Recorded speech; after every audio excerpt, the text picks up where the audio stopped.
Call to order this month's Ways and Means Committee meeting. Roll call, please. Alderwoman Sims. Here. Alderman Gould. Here. Alderwoman O'Neill. Here. Alderwoman Tice. Here. All right. Okay. Great. Item number 2 on the agenda is approval of the agenda. Has everyone had an opportunity to review the items to be discussed today? Any changes or additions to be made? I guess any objection to approving the agenda by acclamation? All right, seeing none, it'll be so approved. Item number 3, announcements, appointments, proclamations, and recognitions. There are none, so we'll move along to item number 4, citizen comments. If there are any citizens out there watching, if you'd like to come forward, you'll be given 3 minutes to make comments to the committee. Kelly, do we have anyone who? We have a citizen out there, but we don't have, no hands are raised at this point. Okay, all right, well, we'll move on, and that will come up again at the end of the meeting if someone does decide they want to address the committee. Item number 5 is reports of committee chair and alderman. Item A, that's me. I circulated an email about scheduling additional meetings. More or less, it's just with notice. I think it's easier to schedule and then later cancel if we don't need them, regarding to the extent we may need to add additional meetings with review of the budgets. So I had asked that, we have some good dates circulated. I don't, my thoughts were, maybe we picked a later one, which was November 9th. We can pencil that in. And if we find that we get through the process and we don't need it, wonderful. But I find we all have full schedules, so best to get on it with as much notice as possible. Does anyone have strong opinions or an opinion about proceeding that way? So would it work for everyone if we put in the budget schedule an additional November 9, a meeting on November 9 that would also be at 5:30? I'm seeing the nods of the head. So let's do that. And everyone's understanding. I don't need to have a meeting we don't need to have. And if we get through it, we won't need it, but it's there if we do. That's all the report I have. Alderman Gould. No report. Alderwoman Parker Tice. No report. Okay. Alderwoman O'Neill. No report. All right, moving on. Item number 6 is city administrator report. Bowling. Thank you, Alderwoman Sims. So it is our goal to provide you all the proposed 2021 budget in time for at least a week's review before the meeting next week. I sent out an email to the mayor and the board this afternoon. This is something we've always done. And just as a reminder, as you all, once you get the budget books, as you all begin your review of that document, as you have questions, please go ahead and send it to me so the department directors, Karen and I, can begin to collect a response. And what we would do is we would share it with the entire board, not just the members of Ways and Means. In the past, we tend to get a lot of questions, I think from one alderperson in the past, 20 plus. And we take good pleasure in answering all those questions. And I think it would be okay if after we respond and put it in board docs, you feel a need to ask them again in public. Nothing wrong with that. So we want to encourage you to please let us know what your questions are ahead of time. And I also think that in some of our emails back and forth today with Alderwoman Sims, she is encouraging us to be able to, since we're in a webinar, Zoom webinar, to maybe share the budget document as part of the meeting so that those who may be following from home don't have access to the document. When we reference a certain page, we can quickly pull that up so that they can see that as well. So we're intending on being ready to do that. I don't think that there's going to be any PowerPoint presentation. We're just going to be referencing the budget document. So those are the updates that I have regarding the budget. Well, there was a memo circulated, or maybe a tentative schedule wherein you had identified, certain topics would be discussed on certain dates. Right. Do you think, would you be able to the extent it's needed, update that? And Yes. is there any reason to not make that publicly available? My thoughts are that not all subjects are of equal interest. So That's maybe, one topic people are gonna, tonight police and fire is on. I want to make sure I see that.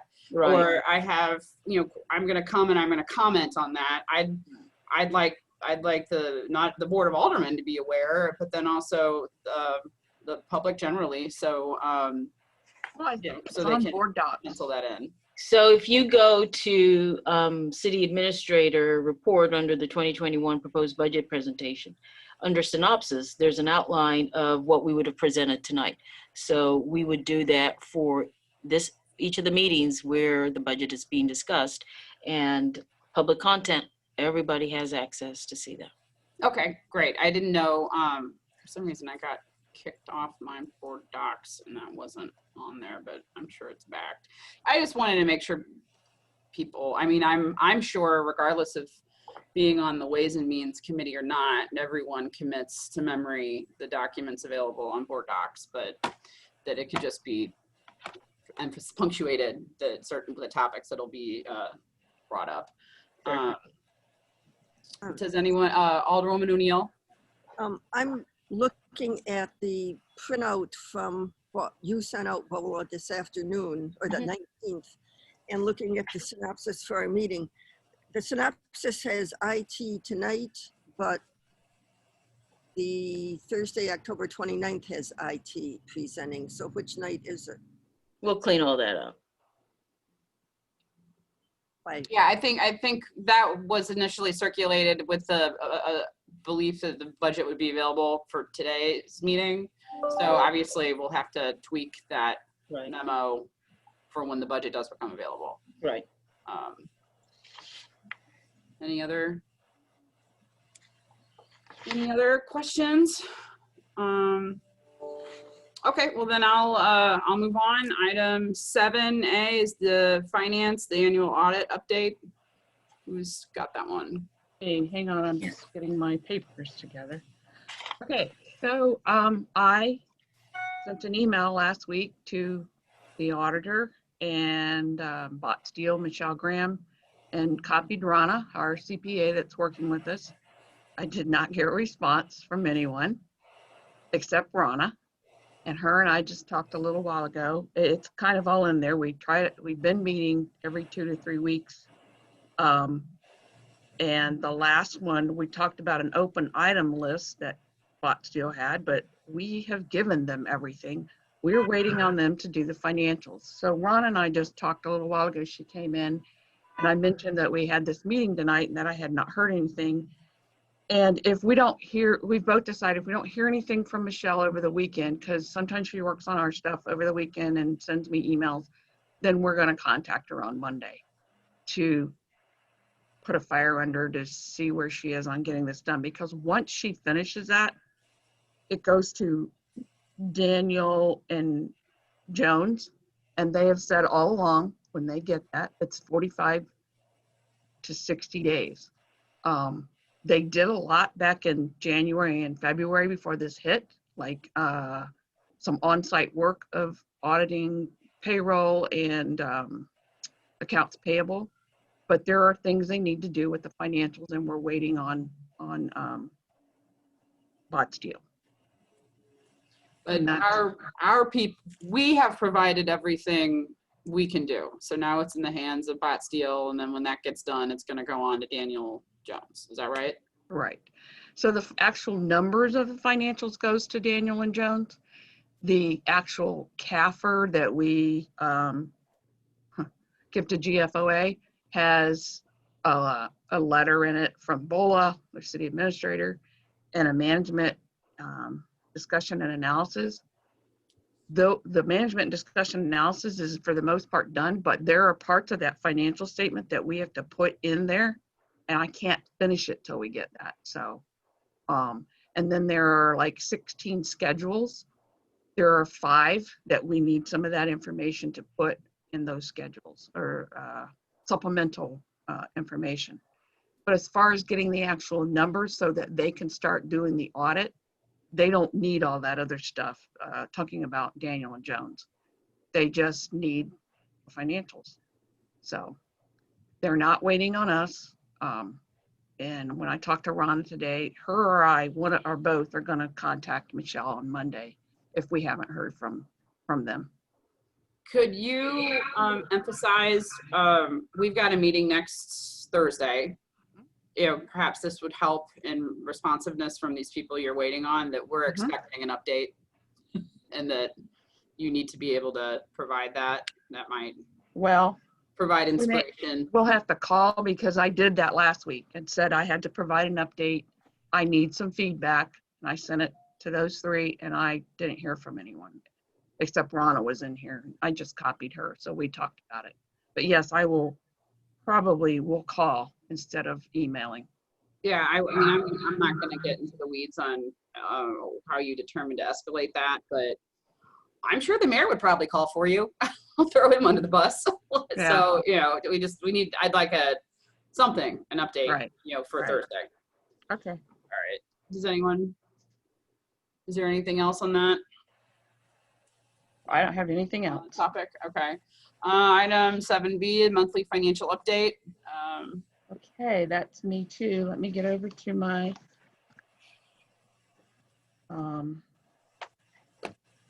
memo.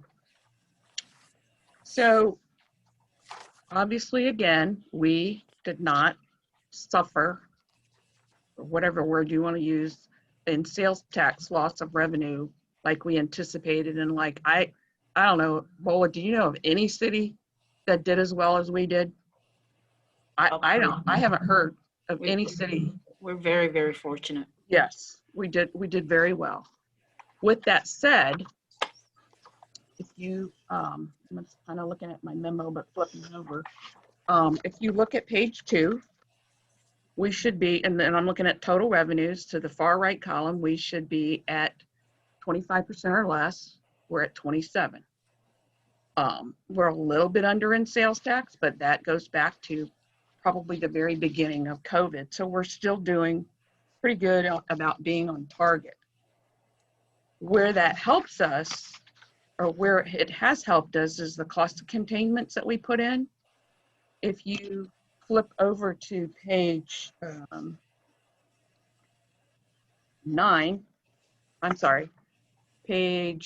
8, total expenses are at 30%. The departments have been doing really well. Are you guys there? What I'm trying to do Okay. is what Alderman Sims wants us to do, which is to share the screen and what you're referencing. Right, So that's what I'm doing. right. And I'll just Saves tell me you, from having to look at my phone, so that's good. right. Okay. And my laptop doesn't give me as good a capabilities as what Bola has. And my Well, desktop has none. Are you able to scroll down to page 8? That was what Karen was referring to in terms Yes. of total expenses. Right. Page 8, 8. right. Almost there. Right here. Is that page 8? And then the 30%. So those are general fund expenses, and we should have like 25%, and we have 30% left. And every department is under budget except the municipal operating, which is usually how it is. That's the catch-all department. It's not really assigned to anybody. It's where we pay benefits out of, loggers. We pay the utilities out of, and that. But overall, the departments have done really well. So we're under budget in general fund. What does that mean? It means that we're still on pace to add to the general fund. We're not, well, we just don't dip in the general fund. We just don't. That's been the message I've gotten ever since I've been here, and we don't budget that way and we don't operate that way. So we're right on task to be able to put back into the general fund, and we're attempting to increase our fund balance to what it was changed to a few years ago. So That's general fund. Before I skip on down, are there any questions on the general fund? All right, well then, the next two funds, or the next several pages, are the pension funds and the library funds. The pension fund answers to the pension board, and the library fund, obviously, they have their own board. So the next one is capital. And I will. Can you call out the page number you're on? I am. I'm on the about to. Lower right hand. And page 15 is capital, the revenue. And again, you would want to see 25% there or less to collect. And we are a little under budget. But Rosalie Avenue STP, we do the work and then turn the bills in to get reimbursed. And I've talked to Dan about it. I think we're waiting on the reimbursement. He did submit it, but we're waiting on that. The transfer in will come from the general fund, and even taking it out of the general fund will still be okay, but that's to cover the Prop P capital items. So we will still make that transfer towards the end of the year. And then sale of property, we don't know if anything we just recently sold will get back in this fund, but again, those revenues are still, particularly the sales tax, we're okay in that. And the reason, again, why we're doing really well is if you flip over to page 17 for total expenses, we are again under budget. And you'll see tonight that I'm not sure as this is September, so some of those cost containments that were approved may not show up here because they may not have spent the money yet, but we're still okay even with that. The one cost containment that we're going to talk about tonight is in Parks and Rec stormwater, so it doesn't affect this. So I also believe, if I'm looking at this, we have budget current year. We may have one small debt payment left to make, but other than that, we're fine. I mean, we've made what we needed to make. So we will again, probably, we will put back into fund balance. We will not dip into fund balance. On page 18 is the Economic Development Fund. I want to point out something on this page because you're going to be seeing this. Bull and I just talked about this probably in December. Well, you'll see it in November at Ways and Means, and then December, what we call the budget amendment. On page 18, you'll see under transfers, there's $18 million. Well, the original idea was the COP monies for 2019 were going to go into this fund. That's not what the auditor said we can do. It all went into stormwater and is being accounted for in stormwater. So what that means is stormwater is okay because all that money went in there. We just need to do a budget amendment because that 18 million is not going to go over to Parks and Rec, nor did the bond proceeds did not go into this fund. So this, which is probably just a better way to do it, this fund is going to strictly be economic development sales tax and then the debt service for now until it grows, because I believe we're going to put some money back into it. As I say in my memo, anything from here out that we get in sales tax will just go into the fund balance to start building it up for debt service next year. And this will strictly be for economic development sales tax and debt service for those COPs, and then future, once a debt service is paid off or the fund balance grows, whatever that committee decides to do with it. Again, any questions on capital or economic development sales tax? And I'm somewhat, on my screen isn't everybody, so we'll see if it gets if you have a question, just launch in. The fact that I may not recognize you right away is not a slight. I just can't see you. But it doesn't look like that anyone has any questions. I guess we can, is there anything else on this topic? Karen?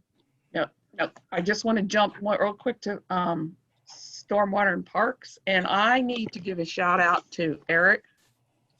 Eric takes his budget very seriously, and the reason that this budget they're doing so well is because Eric was very good about watching his expenditures, knowing that the sales tax could be shorted, and knowing that we've refunded a lot of money in program revenues. So that's just a shout out. It's doing the same as all the rest. And the only last thing I would mention is the sewer improvement. We are still on pace to make the $20,000 transfer payment, whatever you want to call it, back to the general fund to start paying off all the money that the general fund put to lift that, hold that, shore up that that account or that fund. We're on pace to still do that at the end of the year. And that's all I had on September budget. Unless there's any questions. Okay, I'm not seeing any questions. All right. And then, so I guess, are you taking it away, leading us to item 7C, the cost containment rec? Yes. Great. Yes. Last month, or after the last meeting where we had cost containment, I told the department heads to let us know what they needed. The only one who asked for anything is Eric, and it was for the Zamboni grate replacement. And I don't remember exactly, but I think it's kind of important that we get that done, that we really need that. It's $20,000. And again, even after that, and the cost containments that we did allow so far, there's still almost 1.3 million in cost containments that we would not spend. Obviously, most of that is out of capital and stormwater. So tonight it would just be a matter of this committee approving it, going to the board. I think that's what we did the last one, to go to the board for that cost containment. And the other departments did not submit anything. So that's why there's nothing from them. So any questions? I want to throw in one thing. Eric did ask for fence replacement at Brentwood Park. But at this point, and I started to put it on here and wait till we hear the insurance company, but I think we can get that covered by insurance. So I took it off. When there's still time before the end of the year, if they come back and either won't pay it all or there's a big deductible or whatever, but it was from the flooding in August, that two heavy rains. So they're not on there, but you could see it coming later. And it was $25,000. But right now we're trying to get insurance to cover it. And that's all I had. Okay. Are there any questions regarding the recommended release of the, I'll call it the Zamboni funds? I'll make a motion that we release $20,000 for the Zamboni grate replacement for the memo that Karen presented us. Second. Okay, we've got a motion from Alderwoman Tice and a second from Alderwoman O'Neill to approve the request for releasing the Zamboni funds as set out in the memo dated October 22nd. Is there any discussion? Alderman Gould? Yeah, I just always like to kind of know what I'm buying, I guess. What is the grate replacement? Is it on the Zamboni itself? Or is there something else? You know, That's the other thing I failed to, well, it might be in my memo. It was budgeted for and approved through last year's budget or for 2020. Hang on, I'm going to pull it up here real quick and read exactly what it says, because I remember seeing the picture. I think it's a grate that water goes down in. Oh, in the service bay? I think so, yes. And it really is kind of a safety thing for them to get it done. I think I remember that during my orientation. And right now there isn't a cover no or grate, and so right. it just goes. It's like a big hole. Yes. So this will be a grate that protects that from anybody falling into. Okay. That's correct. That's correct. Yeah, that's and probably I'm not important. sure, Eric's on here, but I told him, don't worry, I'll handle it for you. So yeah, you're right. That's what it is. And it is kind of a safety thing. And it was in the budget, and it's one of the budgeted capital items that he would just like release so he could get that done this year. Great, thank you. Well, I'm not seeing any other questions, so I guess we'll take a roll call on that. Okay. Alderwoman Sims, Yes. Alderman Gould, Yes. Alderwoman O'Neill.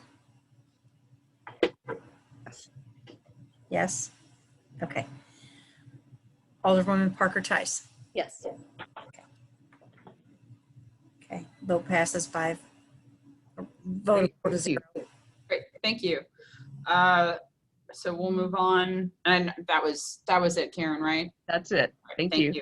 Thank you very much. Item 8 is the consent agenda. There is nothing on that section. Item 9, sorry, my computer is binging. Item 9, old business. 9A is a request for proposal and RFP for a compensation consultant who will be leading that topic. Jason. All right, great, Jason, take it away.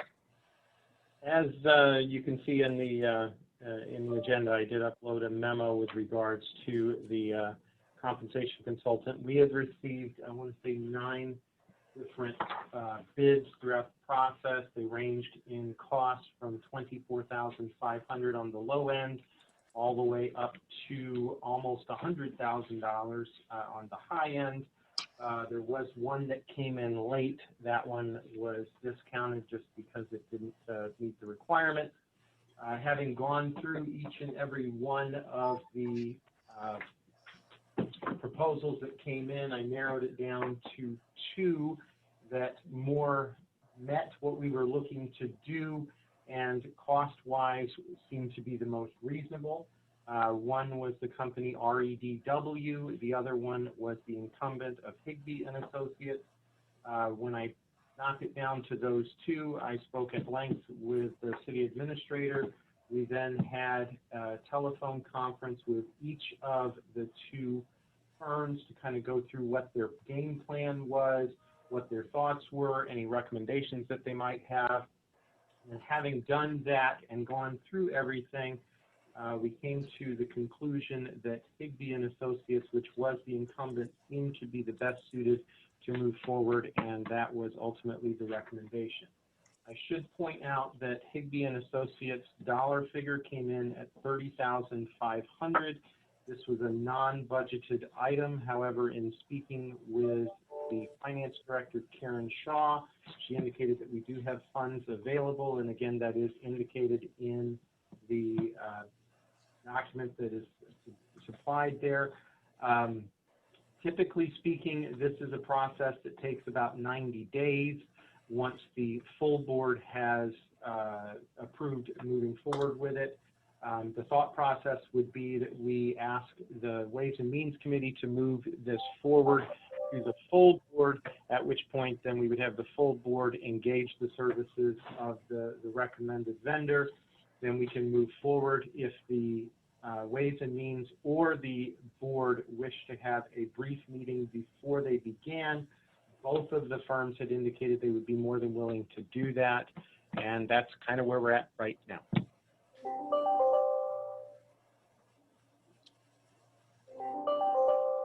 I'm not sure if that's my computer or. It's mine, sorry. Okay. So are there questions from the committee? I'm not. I'd like to make a motion that we prepare the Higbee and Associates agreement for the Board of Aldermen consideration and approval. Second. Okay, there's been a motion on a second for approval of the recommended vendor for the compensation consultant. Is there any discussion? Not seeing any questions. I'm not going to do a very good. I'm not remembering, but I want to at least think aloud. Were there criticisms of Higbee in the past that we should vet through, or any reason to start? I mean, I'm kind of playing loyal opposition here because I can't think of any, but you know, I mean, I'm sure that was vet it out. I honestly, I'm remembering that might have been an issue, but I can't remember the issues. So it could be that I'm making it up. Well, since I've been present, I don't recall that there have been any specific criticisms. No, there When I hasn't first been. came on, when I first came on board, they had just done the full review. They've subsequently done a partial review, which is more or less what we like them to do every 2 years. And then on the off cycle of that, then we have the full review, which is what we're looking at this point. I think that what leads us to recommend Higbee and Associates is that when the city first hired them back in 2014, there was a lot more meetings with the board to have a policy discussion on where you all would like for compensation to be. Do you want it to be at the 75th percentile? Do you want it to be 100th percentile? Do you want to be the leader? And I think that since then, that conversation hasn't come up this year, but it did last year and the year before. So what Higbee is willing to do, and I think it's very necessary, so we're not having to address this after the fact, is that the board needs to have a discussion and determine what your pay philosophy is going to be. Are you all in agreement that it needs to be X? And so when she starts gathering the data, that will be reflected in there. If you want to have a conversation on the methodology, because I'm hearing that there are questions on methodology, so this is something she does for a living, we can also schedule in a workshop or maybe just put that on an agenda for you all to ask all the questions you want. I remember for Alderwoman Sims, I think you were on the board then, Alderwoman O'Neill, I'm not certain, but we did have a retreat. Do you remember we went off site and had hours-long discussion where the board deliberated on what the pay philosophy is? So I think that the cost that she proposes includes all those many meetings that this board requires, and the advantage is that she knows that going in.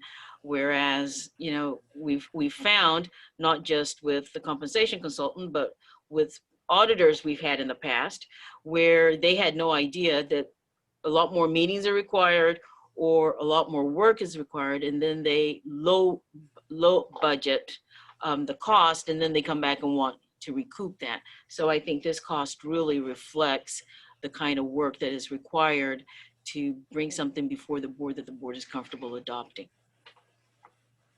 So if I'm understanding you correctly, is it that we'll provide that maybe there's lack of a better phrase, a philosophical discussion that we should have, and Yes. then armed with those determination, Right. then she'll pull her levers accordingly. Is that Exactly. okay? Yeah. So I mean, I'm gathering that she probably could implement any manner of formula, or I do know that I have fielded some critiques about, hey, this formula wasn't, you're not using the right kind of formula. I don't know one way or the other. I would like to be able to say, well, we took that into consideration when we made this determination, and I guess that's something that could be addressed. I think those are legitimate questions, but I would really want to hear those who do it for a living, tell us how it's done. I don't even know how to use an abacus, so I don't want to learn. I'm just, I want to, at the end of the day, I want to be able to say that that information was considered, and we still, moving forward with, selection, whatever. So this initial meeting with the committee or the board, if there are some critiques that you've heard, I think it would be a good opportunity to kind of share those with us so that she comes prepared to the meeting to talk through it. And that would probably be true of any consultant that we pick. Oh, So, sure. Okay. Oh, Alderwoman O'Neill. Yeah, a quick The question. sun's going down behind you, so sorry, it was a little hard to see. All right. I can't remember from 2 years ago. When she considers salaries with the comparators in other districts, she includes in that the fringe benefits, so it's the total package, not just the salary listed on the schedule. Is that, am I No, wrong? that's different. There's a different calculation for total compensation, which includes benefits, and then there's just for salaries. So what is in our pay schedule is just salaries. It does not include benefits, the value of benefits. It's not what we use to determine what the pay schedule should be. So if you were to go into the budget book, and I know you don't have it in front of you, but I want to make certain that if you were to go into the 2020 budget book and turn to page 20, there's a schedule in there that says 2020 salary schedule, non-uniform, main, and then page 21, 2020 salary schedule, uniform. So that is just strictly salaries. And so my question is, does she simply compare that to the other communities, the comparators? And She then compares salaries, yes. So can we ask her to include benefits? Because it's the total package that we would like to compare, not just, isn't it? Jason, do you want to talk about what the RFP says? Sure. The RFP was strictly for the compensation side of things. Higbee and Associates had done a benefits survey in the past, and that's been since I've been here. And I came on board in 2017. So that is still relatively fresh data.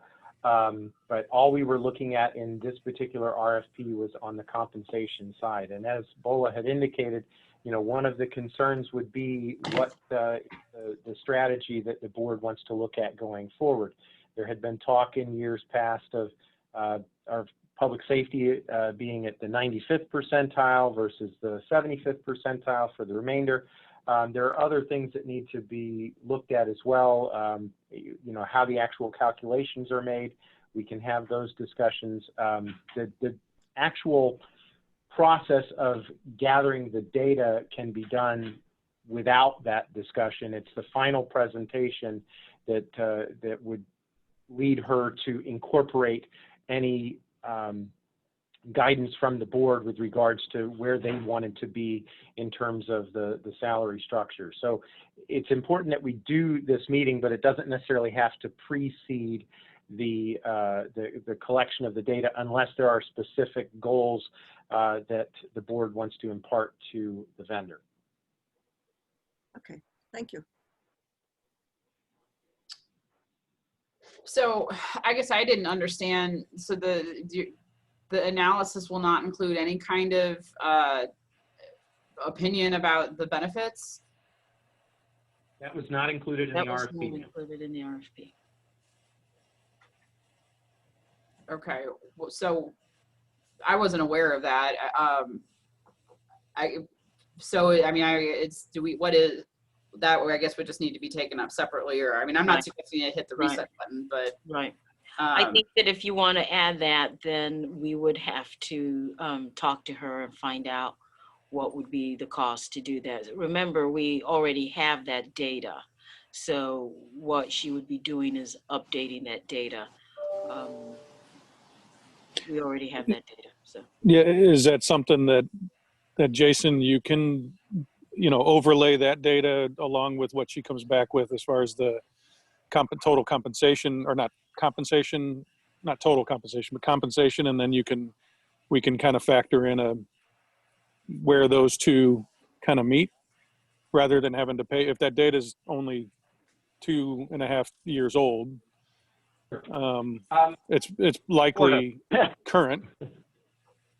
Yeah, and I don't mean to sound evasive when I say that. Yes, absolutely, I can do that type of an analysis of our comparators, but bear in mind they're already going to be supplying a significant amount of data to Higbee when she goes out for this.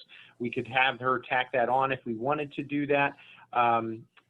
ultimately, it would behoove us, if we did that, to turn that data over to her for her professional opinion with regards to how that impacts the final line.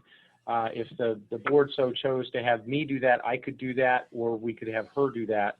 But ultimately, I would not feel comfortable in making a final recommendation to the board without that professional input to solidify our standing. I think that's accurate. If you go back and look at the 2016 report that was produced by Linda Higbee, she goes further and makes recommendation based on how we compare for medical. So for instance, the city pays 100% of all employees' medical premiums. We're unique in that.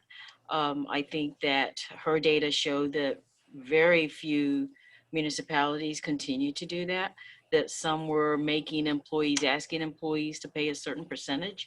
And given where we want to be in the market and recruiting and retaining our employees, I think the recommendation she made at that time was to keep that. And if the board decides later on that they want to ask employees to start contributing, that at least we give employees 1 year's notice so that they are prepared and know that they're going to have to, out of pocket more. So I do agree that since she's going to be doing the survey, it might be good to just include that in there so that she's collecting all that information at the same time. Alderwoman Tice. So I have two comments. The first is on the benefits thing. And it seems like I talked briefly to Jason about this one time in City Hall when we were allowed to go. Do we give the employees a total benefit summary of what their salary is plus the value of the benefits every year? Is that something we are doing? Yes, ma'am. I did Okay. that. Actually, the first year we did that was last year. It's a significant amount of work. Unfortunately, there's no good way to run a report for that, so it's all done manually, and I typically start that process right about now so that I will have it completed by the end of the year. Yeah, I think that's a really valuable thing to remind employees how much more, like the 100% of healthcare is a really huge benefit, and that's nice to see that all rolled in. So then my other questions about the two vendors. So I know we've used Higbee over the years. Is there a reason that, I mean, clearly you all recommended Higbee, but is there a reason to maybe have a fresh view and a different look at this, or would it be the same look with a different company, or can you kind of talk through why we went with the vendor we've used for a long time? One thing that I can point out is Higbee has a familiarity with the St. Louis region, and as such, she is familiar with the various municipalities, the concept of fire districts. That's not necessarily something that all the various vendors would have access to. So she comes to the table kind of having that information and already having exposure to the board and having a good familiarity with all of our job descriptions and the like, having assisted in the process of putting those together.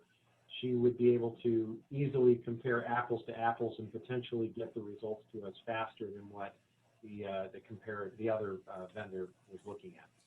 And if I missed something, Bola, please feel free to. No, I think that's accurate. And also the fact that so the other firm said that all we needed to do was just to upload the job descriptions and didn't really need to meet with the employees, really didn't feel the need to have any kind of conversation.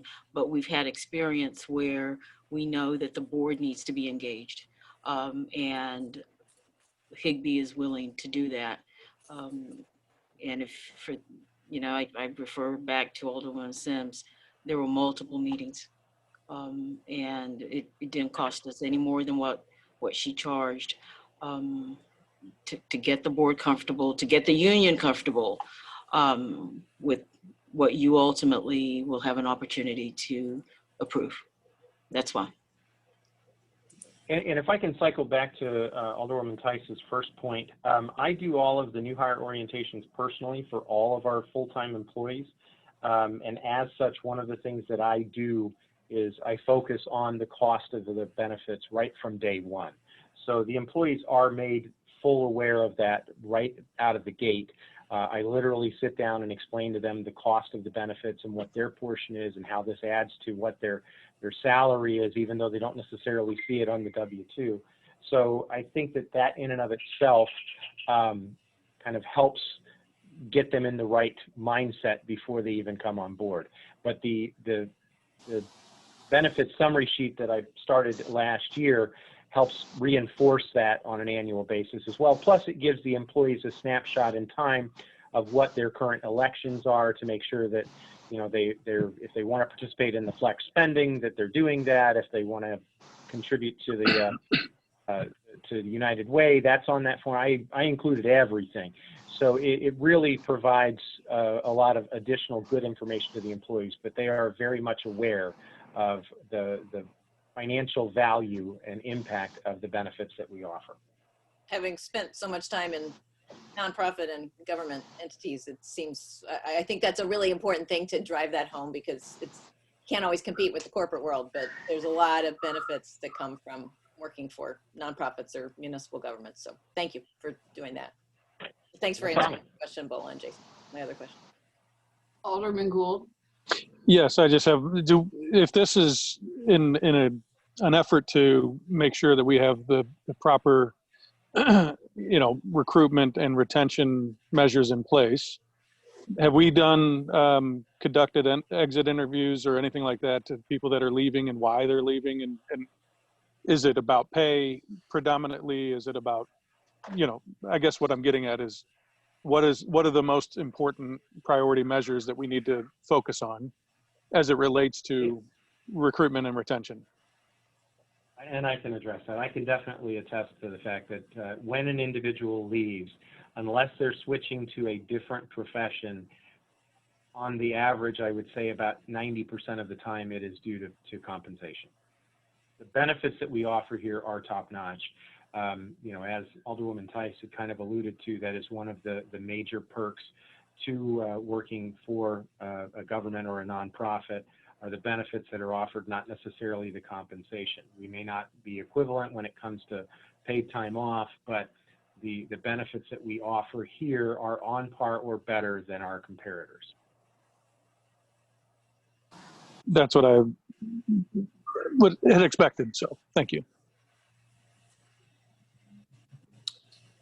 Anybody else?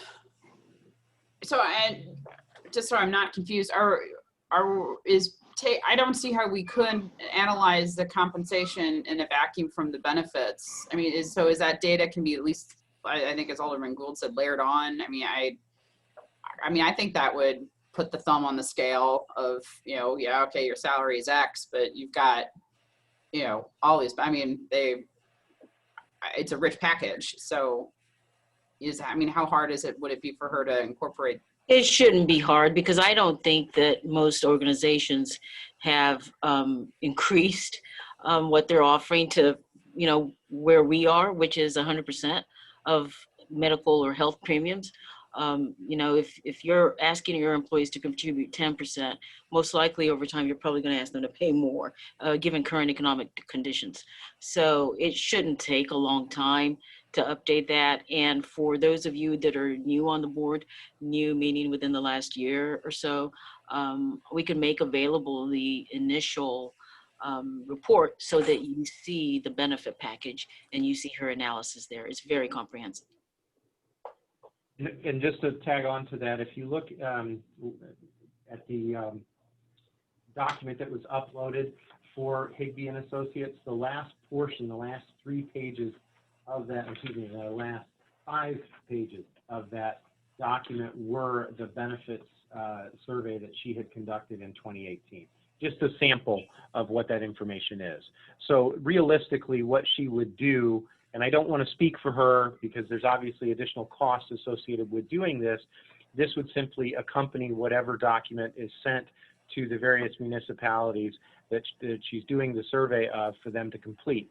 In some instances, what will happen, I know when I receive some of these, they will either ask me to fill this out directly, and then I will submit it back to them, or in some instances, they will ask for just a summary of our benefits, and then I can attach that, and someone from that firm will then fill this document out based on the information that's provided. So again, I would not anticipate that it would be an additional amount of work on the front end. It would just merely be on the back end, kind of compiling all of the data. Okay, thank you. Does anybody else have any additional questions? Okay, I guess we'll take a roll call then. Okay. Alderwoman Sims. Yes. Alderman Gould. Yes. Alderwoman O'Neill. Yes. Alderwoman Tice. Yes. Okay. Vote passes to take this forward to the board. All right, thank you, and thank you, Jason. The next item on old business is 9B, request for proposal for insurance consultant. Who will be leading us on that topic? Jason. All right. I'll be Take again. it away. So going back to, and I don't recall the specific meeting, but it was several months back, there was a Ways and Means that was conducted over at the fire department where it was brought up that the Ways and Means Committee wanted us to go forward and basically get a consultant that would review our various insurance plans. Now, when I say insurance plans, please understand I'm not referring to medical and dental. It was primarily things like our auto liability, property and casualty, overall liability, EPLI, the employment practices liability insurance, things along those lines. I went back and reviewed the meeting to make sure that that was indeed what the request was, and that's what it was. We put out an RFP for that. We received 2 different proposals back. One was from a company by the name of Charlesworth Consulting. The other was Brown, Smith & Wallace. The price difference between the 2, Charlesworth came in at $4,950. Brown, Smith & Wallace came in at $9,500. As with the compensation consultant, this was not a budgeted item. However, again, in discussing this with the finance director, she has found funds within the budget that will allow us to move forward on this. The recommendation after going through both of these and having discussions with the city administrator would be to make the recommendation to go with Charlesworth Consulting. Charlesworth has done this very type of proposal for other municipalities. They are not a broker, so they are not looking to make any sales off of this. It is just simply an evaluation of whether or not the services that we are currently engaged in are sufficient to meet the needs of the city and that they're being costed appropriately. So as with the compensation consultant, the request here would be to ask the Ways and Means Committee to make a motion to move this forward to the full board at large, at which point then we can engage the services of the firm to conduct this review of our insurance policy. Okay. I guess before we do the motions, does anyone have any questions for Jason? Alderwoman Tice? Oh, you're muted. Sorry, you think I'd learned by all the Zoom meetings now. Are you comfortable with the consulting services and the folks you talk to, their references about what they've done? Yes, ma'am. Absolutely. And are they someone who, or an outfit that, excess liability, understanding the sort of our pooling insurance, what we use currently, I mean, that they'll, be able to give us opinions on all of that? Yes, ma'am. It is what they do. They're based out of Kansas City. So again, not being a brokerage firm, not that either one of these were brokerage firms, but being relatively local, they have done this type of work in our community before, community meaning the St. Louis region. They are familiar with the structure of our organization, and they are very familiar with the types of services that we have engaged in and what we're asking them to do, and they have done this for other municipalities of similar size and scope to Brentwood. Okay, oh, Alderwoman O'Neill? Question for Bola. Is this the first time Brentwood has done this?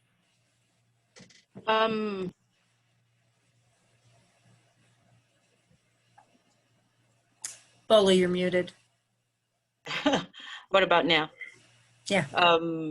I don't know. I don't know the answer to that. I know that in the early days, so early days would mean before Slate came into existence, the city hired brokers to do this.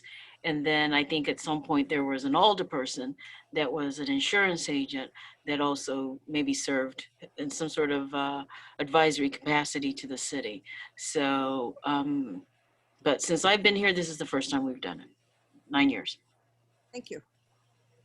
Okay. Do we need a motion to send Yeah, this to the board? At this point, Chair would entertain a motion to present Charlesworth Consulting Agreement for the Board of Aldermen, for the Board of Aldermen consideration and approval. So moved. Second. Okay, there's a motion and a second. A motion by Alderwoman O'Neill and a second by Alderwoman Tice. Any discussion or further questions? Bola, did I see your? Yeah, I did, but I take it back. No. Okay. All right, seeing no other questions, roll call, please. Okay.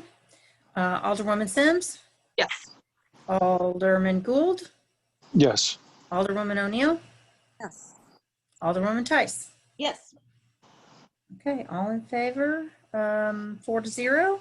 All right, I meant to say Move yes. this forward. Yeah. Yeah, to move it forward, 4-0. Okay, great. We'll move on. Can I say something? It now came back to me.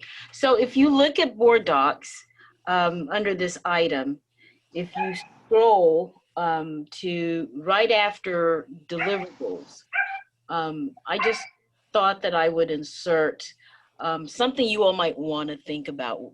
If there is thought that we will be getting out of Slate, they require notice, and January would be when we need to give them notice.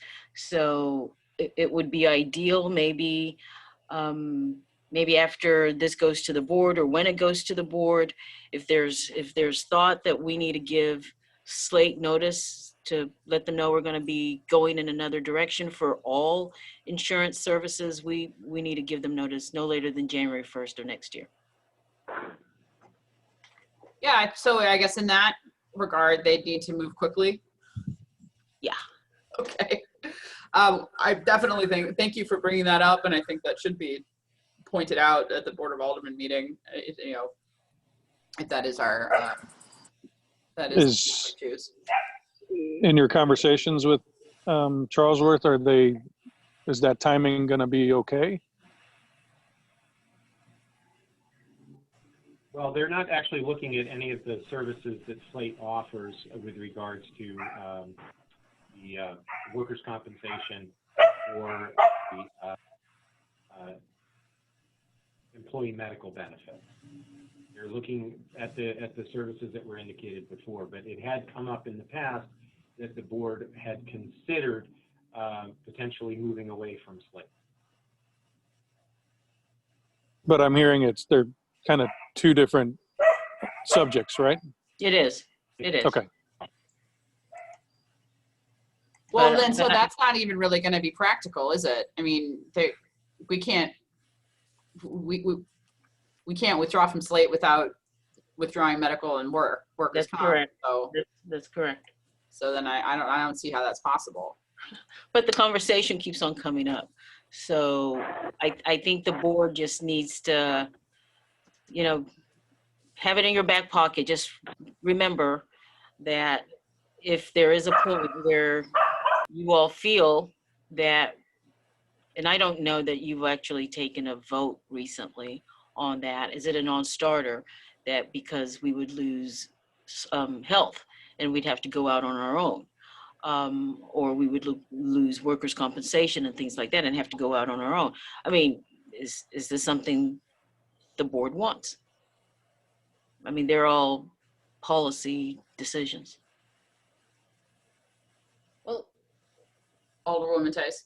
well, for having discussed, I feel like this is sort of two things. I feel like what we're looking at with Charlesworth is having them evaluate whether the insurance we're getting from Slate is the right thing, if we're paying too much, if we're not paying enough, and what the pieces are. So I feel like that's part A. Right. And then part B is, well, can we change what we have with Slate?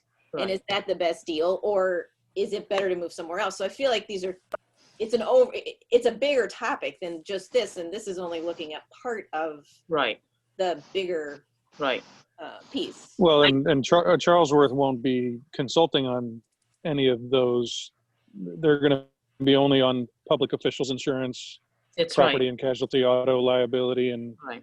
overall liability. So, you know, it sounds like we need a more comprehensive view of all insurance. This particular group is one of them, and then there needs to be a review of all the others, health and I just workers' wanted to comp. make sure that I mention that so that you all know it's not over just because we're looking at just this one piece. It is a bigger picture. I guess the question is are there consulting firms that can take a look at the big picture, not just one piece?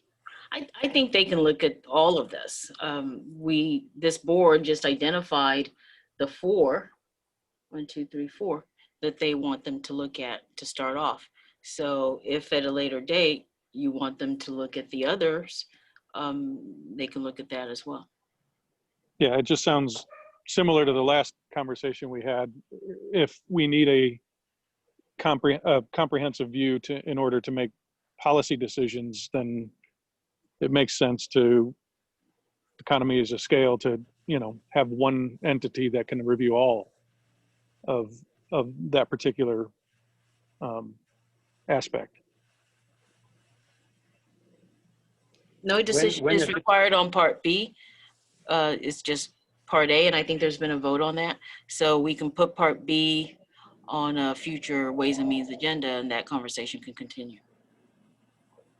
And in any event, I don't see how we're at all going to be in a position to provide notice of terminating medical or workers' compensation benefits as of January 1. I mean, I don't see how that's possible. So, but if I'm wrong, I'm wrong. So, all right, is there anything else on this, Alderwoman Tice? Can I ask a philosophical question? Like, clearly this will be helpful, but is the goal to evaluate all of the insurance we have with Slate? And if that's the goal, then should that be what we have a consultant doing? When I went back and I reviewed, if this is only like the sub part of the bigger picture, should we be paying for the sub part when it doesn't help us answer the bigger picture question? It's not enough information to help us answer the bigger picture question. that was not the initial request of the Ways and Means Committee when I went back and reviewed all of the documentation for it. The request at the time was not to look at our medical, it was not to look at Slate. It was to look at the property and casualty, the liability, but not that portion. That was the direction of the Ways and Means Committee. That's why we put the RFP out the way that we did. This discussion is kind of going into a different direction, and if that's what the Ways and Means Committee wants to do, then we can ask this firm potentially to do that. But again, that was not what the direction was initially. My recollection was that that just wasn't going to be possible.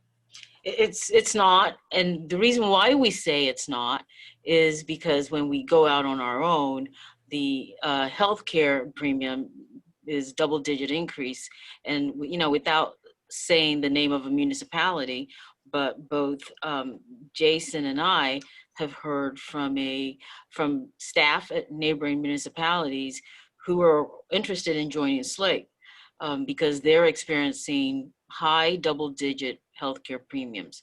So, and the only reason why I bring it up is, we've had Steve Wicker come to the meeting. We've had other staff members from Daniel and Henry come to the meeting, and there's been ongoing discussion about Slate and, everything related to that. And I just did not want to miss the opportunity by bringing it up. That's all. Okay, well, being that we already passed the motion, I guess we can move on. All right, item 9C, pandemic sick leave. Jason? Yeah, it's my meeting tonight. I want to give a little bit of background on this. Obviously, there's a memo that was uploaded there, but I want to kind of explain things a little bit. Early on, before the pandemic more or less hit, and before the FFCRA was passed, the board had kind of given some direction or some indication that they were wanting the staff to look at implementing a pandemic sick leave to be available to our employees. We had discussions between council, both Brian Hay through McMahon Berger and Kevin O'Keefe through that firm.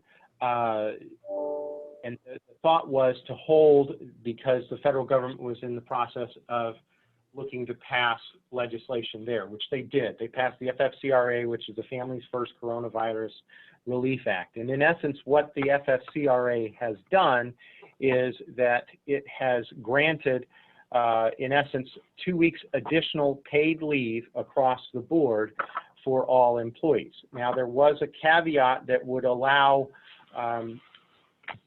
providers to exclude the first responders, primarily just from a practical standpoint, so that they did not find themselves in a spot where they couldn't provide normal services. We have not found that to be the case. What this does, and I'm sorry if I'm doing a bad job of explaining this, but basically right now, all of our full-time employees, they receive sick leave. They get 1 paid sick day per calendar month that goes into a bank. What the FFCRA has done is it basically provided an additional 80 hours of paid sick leave. So think of it as an additional 80 hours of FMLA leave related to the pandemic that would take effect from April 1st through the end of the calendar year. What we had done proactively was create a separate set of codes within our payroll system so that we could track COVID-related expenses, and that's come to help us with this. We have a COVID sick, we have a COVID home, we have a COVID not working, all these codes that we put into the system. So where I'm kind of going with this is we have employees that work for the city that work in a variety of different shifts. The standard employees, myself, the Public Works, the Parks Department, folks like that, they work an 80-hour work week. So there's no real difference there. Where the difference comes in is for our firefighters. Our firefighters typically work a 24-hour shift.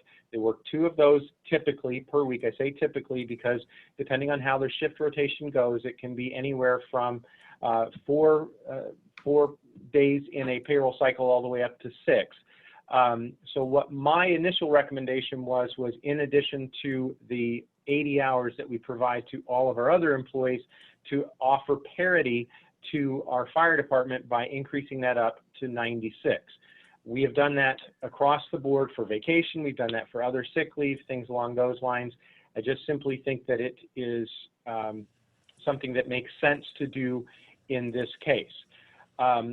I should point out that for our first responders, if they have a positive COVID test result, the assumption is, based on Missouri law, that it is a work-related expense. So as such, the employee theoretically would not be getting, having their own sick leave bank adjusted from this.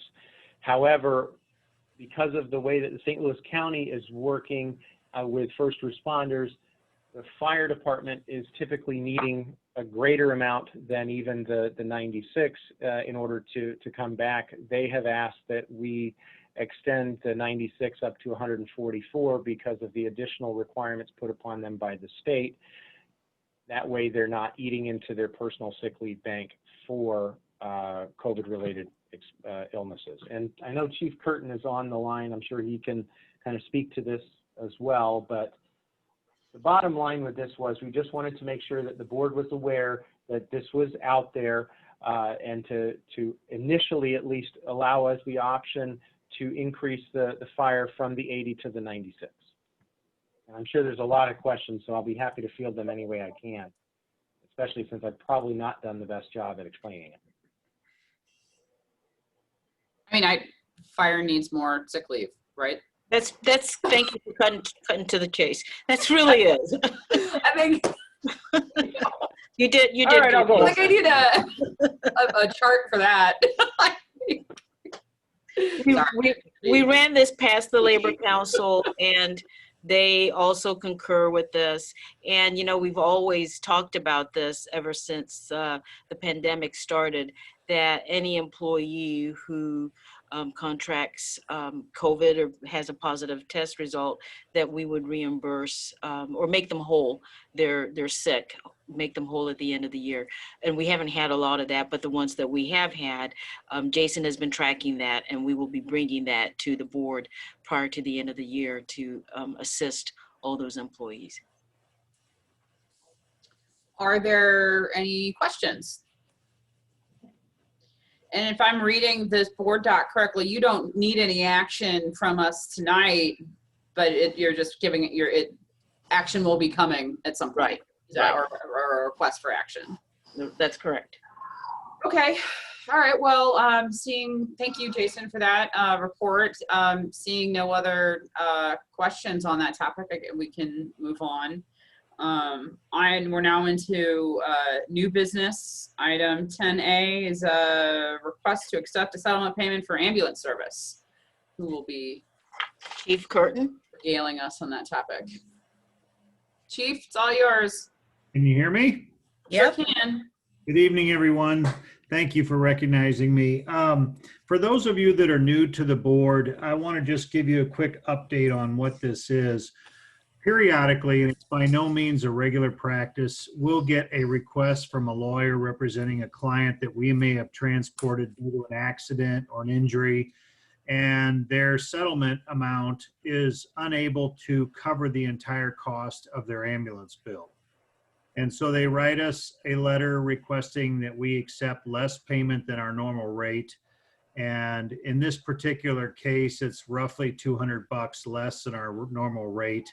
You'll see in the documents that I attached, they put together a fee calculation, and the state of Missouri entitles, I guess, legal professionals to take their share on these and then divide up the leftover of the settlement to the folks that they owe money, we being one of them in this particular case. So this is not a frequent issue by any means. In fact, I was trying to remember the last time we did one, and I believe it was about 2 years ago.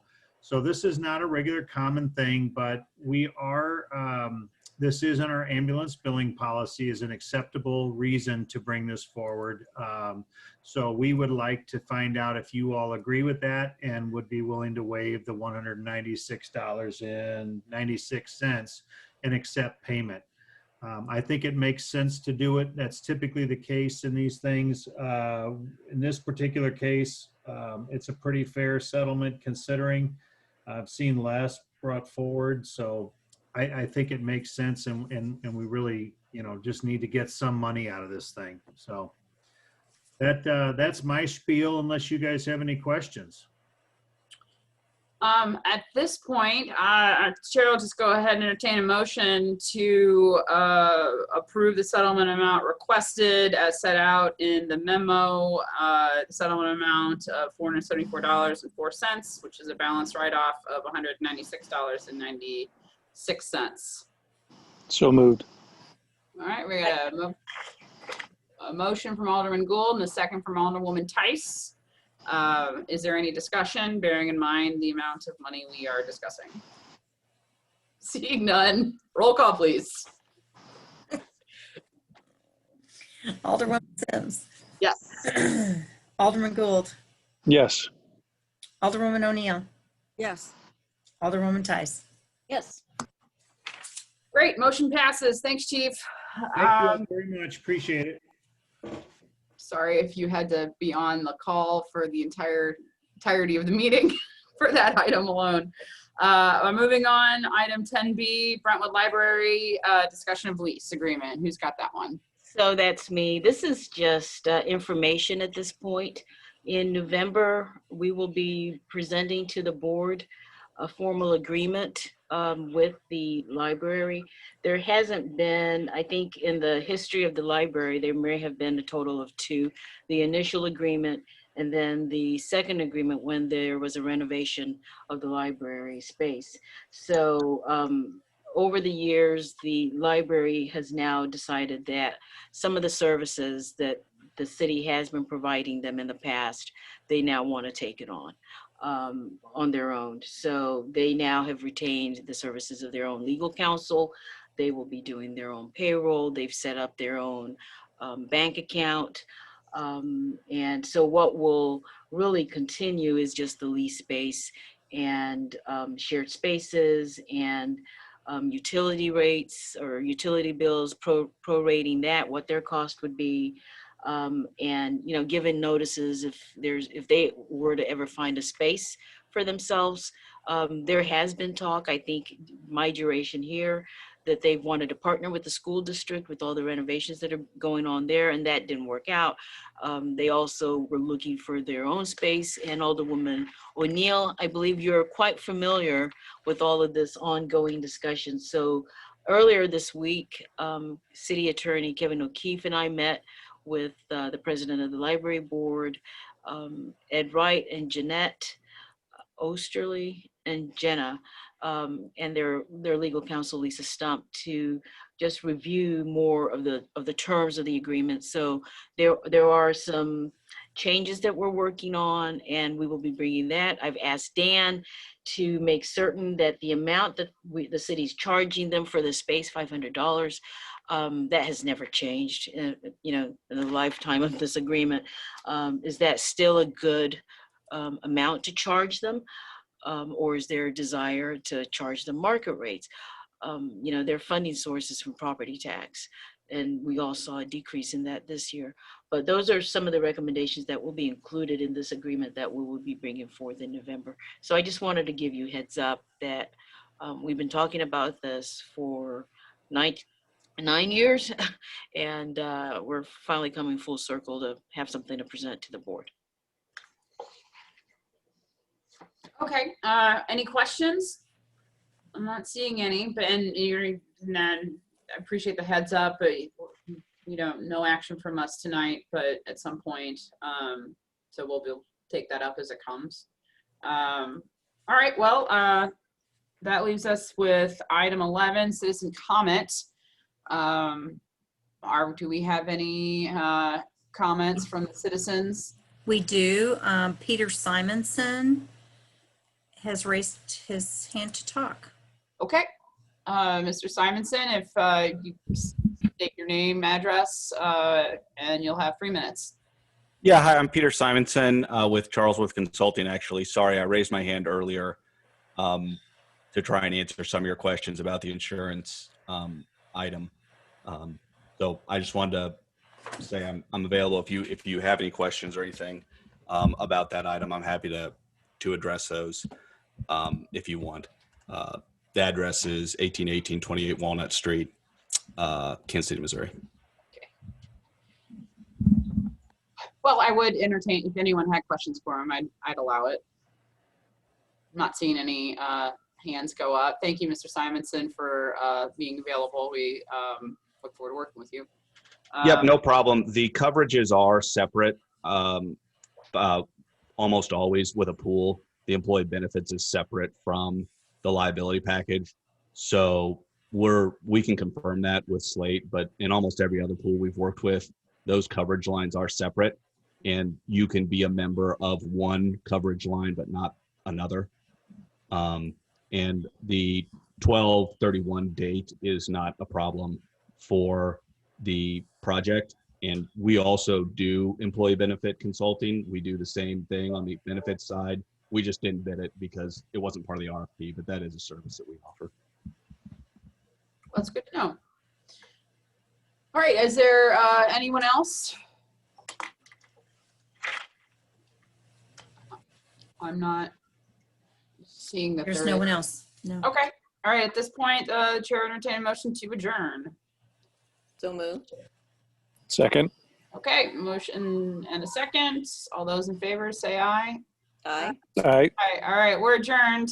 Thank you, everyone. Thanks all. Thank you. Have a good night.